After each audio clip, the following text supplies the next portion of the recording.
Godavari global university Rajahmundry engineering, agriculture, pharmacy, health sciences degree కోర్సులకు అడ్మిషన్లు జరుగుతున్నవి. అమరావతి నిర్మాణానికి సంబంధించి రకరకాల ప్రయత్నాలు, రకరకాల ప్రణాళికలు శరవేగంగా మారిపోతున్నాయి. ఇప్పటివరకు అమరావతిలో స్టార్టప్ ఏరియా డెవలప్మెంట్ ప్రాజెక్టులో సింగపూర్ ప్రభుత్వం భాగస్వామిగా ఉంటుందని అందరూ భావించారు. కానీ ఇప్పుడు ఒకటి కాదు, ఏకంగా 3 సంస్థలు భాగస్వాములు అయ్యేటువంటి సంకేతాలు కనిపిస్తున్నాయా అంటే అవునని అనిపిస్తుంది. సింగపూర్ సంస్థతో గతంలోనే సింగపూర్ ప్రభుత్వంతో ఒక కన్సార్షియం ఏర్పాటు చేసింది ఆంధ్రప్రదేశ్ ప్రభుత్వం. అయితే 2019లో వచ్చిన జగన్మోహన్ రెడ్డి ప్రభుత్వం దీన్ని మొత్తం రద్దు చేసుకుంది. లీగల్గా చాలా ఇష్యూస్ వచ్చినాయి. వాటిని కూడా, ఆ కాంప్లికేషన్స్ అన్నింటినీ కూడా సింగపూర్ ప్రభుత్వం ఎదుర్కొంది. ఈ మధ్య అంటే కూటమి ప్రభుత్వం ఏర్పడిన తర్వాత ఈ మధ్య పోయిన నెలలో ఆంధ్రప్రదేశ్ సీఎం అలానే మినిస్టర్స్ బృందము, అధికారుల బృందం సింగపూర్లో పర్యటించింది. స్టార్టప్ ఏరియా డెవలప్మెంట్ ప్రాజెక్ట్ను టేకప్ చేయడంతో పాటు ఆంధ్రప్రదేశ్ అభివృద్ధిలో భాగస్వాములు కావాలంటూ అనేక సంస్థలతో దాదాపు 45,000 కోట్ల రూపాయలకు సంబంధించినటువంటి ఒప్పందాలని కుదుర్చుకునేటువంటి ప్రయత్నాలు ఆంధ్రప్రదేశ్ ప్రభుత్వ ప్రతినిధులుగా చేశారు. ఇప్పుడు తాజాగా స్టార్టప్ ఏరియా డెవలప్మెంట్ ప్రాజెక్టులోకి ఒక కొత్త భాగస్వామి వస్తున్నట్టుగా సమాచారం వస్తుంది. అది వియత్నాంకి చెందినటువంటి విన్ గ్రూప్ రాబోతుంది అనే సమాచారం. ఇంకో విషయం ఏంటంటే సింగపూర్ ప్రభుత్వ ప్రతినిధులతో పాటు మలేషియాకి చెందినటువంటి భారీ నిర్మాణ సంస్థలతో కూడా ఆంధ్రప్రదేశ్ ప్రభుత్వ బృందం చర్చలు జరిపింది. కాబట్టి ఈసారి గతానికి భిన్నంగా కేవలం సింగపూర్ ప్రభుత్వానికి చేతుల్లోనే ఈ ప్రాజెక్టు మొత్తాన్ని పెడుతుందా, లేదా ఒక 2-3 కంపెనీల కన్సార్షియంని ఆంధ్రప్రదేశ్ ప్రభుత్వం ఏర్పాటు చేయబోతుందా? ఎందుకంటే ఇప్పుడు అవసరాలను బట్టి స్టార్టప్ ఏరియా డెవలప్మెంట్ ప్రాజెక్ట్ అసలు ఏంటి, దాన్ని విస్తరించడానికైనా అభివృద్ధి చేయడానికైనా ఉన్నటువంటి అవకాశాలు ఏంటి, కేవలం ఒక ప్రభుత్వం పైన ఆధారపడితే సమస్య గతంలో లాగా మళ్ళీ ఎదురైతే పరిస్థితి ఏంటి, వీటన్నిటిని విశ్లేషించేటువంటి ప్రయత్నం చేద్దాం. సింగపూర్ ప్రభుత్వంతో చేసుకున్నటువంటి స్టార్టప్ ఏరియా డెవలప్మెంట్కి సంబంధించినటువంటి అగ్రిమెంట్ని ఒకసారి మనం పరిశీలిస్తే, అమరావతి మొత్తం రాష్ట్ర రాజధానిగా 217 చదరపు కిలోమీటర్ల వైశాల్యంలో నిర్మాణం జరిగితే అందులో 6.84 స్క్వేర్ కిలోమీటర్స్ వైశాల్యం కలిగినటువంటి ప్రాంతాన్ని స్టార్టప్ ఏరియా డెవలప్మెంట్ ప్రాజెక్టుగా ఆంధ్రప్రదేశ్ ప్రభుత్వం చేయాలనుకుంది. అంటే ఇది మొత్తం మాస్టర్ ప్లాను. ఇక్కడ స్టార్టప్ ఏరియాకి సంబంధించినటువంటి ఇండికేషన్ ఇది. సో ఈ స్టార్టప్ ఏరియా ఏంటంటే కృష్ణానదికి అభిముఖంగా ఇక్కడ గవర్నమెంట్ సిటీకి, ఫైనాన్షియల్ సిటీకి ఆనుకుని ఉండేటువంటి టూరిజం సిటీలో భాగంగా ఉండేటువంటి ప్రాజెక్ట్ ఇది. సో మొత్తం చూస్తే 6.84 చదరపు కిలోమీటర్ల వైశాల్యం ఉన్నటువంటి ప్రాజెక్ట్. ఇక్కడ ప్రభుత్వం ఏం చేస్తుందంటే భూమిని ప్రభుత్వం ఆయా సంస్థలకు బదలాయింపు చేస్తుంది. అక్కడ అంతర్జాతీయ స్థాయిలో టూరిజం, రిక్రియేషన్ అలానే హెల్త్ రిలేటెడ్ డెవలప్మెంట్స్ చేసే విధంగా అక్కడ ఎమ్యూనిటీస్ క్రియేట్ చేసేటువంటి బాధ్యతని ఆయా సంస్థలు తీసుకుంటాయి. దీనికి ప్రతిగా ప్రభుత్వం ఇచ్చినటువంటి భూముల్లో వాళ్ళు భారీ నిర్మాణ సంస్థలను ఏర్పాటు చేయడం ద్వారా వాటిని లీజ్, రెంట్ లేదా సేల్ అవుట్ చేయడానికి ఒక వెసులుబాటు ఇస్తుంది. దీనిపైనే అనేక విమర్శలు వచ్చినాయి. తర్వాత కేసులు ఎదుర్కొన్నారు. అన్నీ అయిన తర్వాత కూడా క్లియరెన్స్ అయ్యి పని మొదలుపెట్టే టైంలో ఈ రాద్ధాంతం అంతా జరిగింది.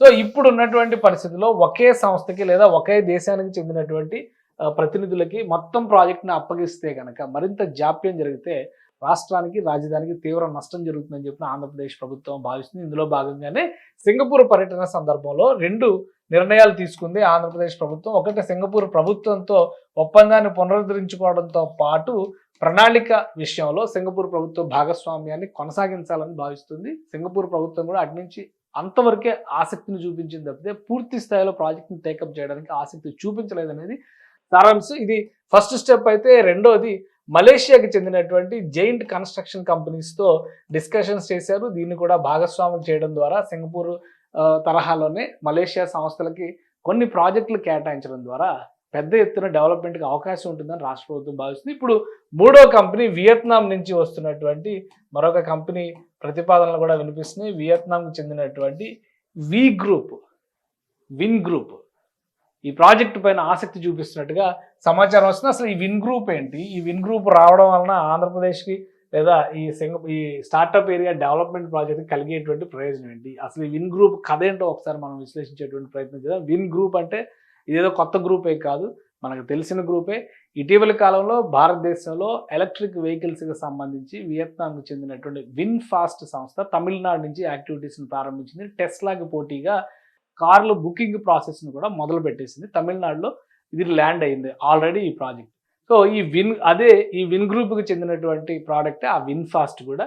సో ఈ ఒకసారి విన్ గ్రూప్కి సంబంధించినటువంటి చరిత్రను మనం చూద్దాం. ఈ సంస్థ లెగసీని చూస్తే కనుక టెక్నాలజీ జైంట్ కింద, అలానే industries, technology, real estate and services, infrastructure, green energy, social enterprises లాంటి రంగాల్లో ఈ సంస్థ దూసుకుపోతుంది. ఇప్పుడు ప్రపంచంలోనే నిర్మాణ రంగంలో ప్రతిష్టాత్మకమైనటువంటి సంస్థల్లో ఒకటిగా విన్ గ్రూప్ నిలబడుతుంది. అందుకనే భారీ టవర్ల కన్స్ట్రక్షన్ చేసేటువంటి అనుభవం ఉంది. ఇది చూడండి ఒకసారి, ఒక కాంక్రీట్ విలేజ్ లాగా నిర్మాణం చేసినటువంటి ఇవన్నీ కూడా విన్ గ్రూప్ చేసినటువంటి కన్స్ట్రక్షన్స్కి సంబంధించినవే.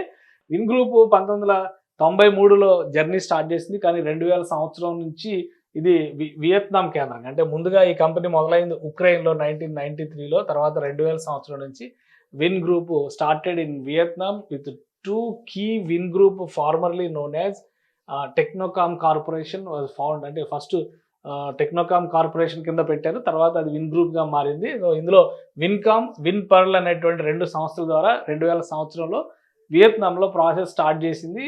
2012 నాటికి Vin Pearl JSC merged with Vincom JSC, మొత్తం కలిపి Vin group joint stock company కింద మారిపోయింది. ఇది ఈ కంపెనీకి ఉన్నటువంటి ట్రాక్ రికార్డు. ఇప్పటికి కూడా ఇది industrials, technology, real estate services, infrastructure, green energy, social ఎంటర్ప్రైజెస్లో ఒక స్ట్రాంగ్ కంపెనీగా నిలబడి ఉంది. సో వియత్నాంలోనే కాదు, ఇది అనేక దేశాల్లో ఎలక్ట్రిక్ కార్లకి సంబంధించినటువంటి జైంట్గా కూడా ఈ సంస్థ తయారైంది. సో ఇప్పుడు ఈ సంస్థ స్టార్టప్ ఏరియా డెవలప్మెంట్ ప్రాజెక్టులో భాగస్వామి అవ్వాలనేటువంటి ఒక ఆశని వ్యక్తం చేస్తుంది. ఆంధ్రప్రదేశ్ ప్రభుత్వంతో ప్రతిపాదనలు కూడా పంచుకుంది. అలానే ఇంకొక విషయం మనం గమనిస్తే కనుక, గతంలో విన్ గ్రూప్కి చెందినటువంటి సిఇఓ అండ్ టీమ్ అందరూ కూడా ఆంధ్రప్రదేశ్ సీఎంతో భేటీ అయ్యారు. విన్ ఫాస్ట్కి సంబంధించినటువంటి డిస్కషన్స్ కూడా ఆ రోజు జరిగినాయి. ఆంధ్రప్రదేశ్లో ఉన్నటువంటి సోర్సెస్, రిసోర్సెస్, ఇక్కడ అవైలబిలిటీ ఉన్నటువంటి మానవ వనరులకు సంబంధించినటువంటి అంశాలన్నింటినీ కూడా వాళ్ళ దృష్టికి తీసుకొచ్చారు. సో విన్ ఫాస్ట్ మ్యానుఫ్యాక్చరింగ్ వ్యవస్థలు ఇక్కడ రాకపోయినా కానీ ఆంధ్రప్రదేశ్లో ఉన్నటువంటి అపారమైన డెవలప్మెంట్ ఇన్ఫ్రాస్ట్రక్చర్ యాక్టివిటీస్ని ఉపయోగించుకోవాలని చెప్పి విన్ గ్రూప్ భావిస్తుంది. అందులో భాగంగానే అమరావతి స్టార్టప్ ఏరియా డెవలప్మెంట్ ప్రాజెక్టులో భాగం కావాలని ఆశిస్తున్నట్టుగా సమాచారం. సో రాష్ట్ర ప్రభుత్వానికి అసలు ఏ ప్రతిపాదనలు చేసింది, ఏ దశలో ఉన్నాయనేది క్లారిటీ రావడానికి కొంత సమయం పడుతుంది.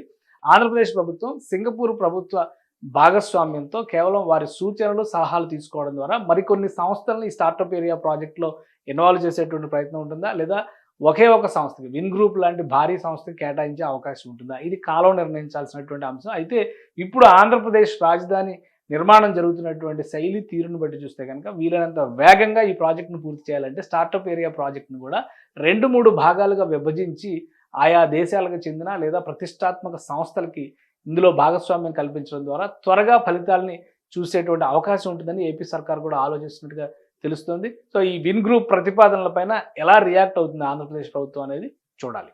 సుమన్ టీవీలో మీ పర్సనల్ అండ్ బిజినెస్ ప్రమోషన్స్ కోసం కింది నెంబర్కి కాంటాక్ట్ చేయండి.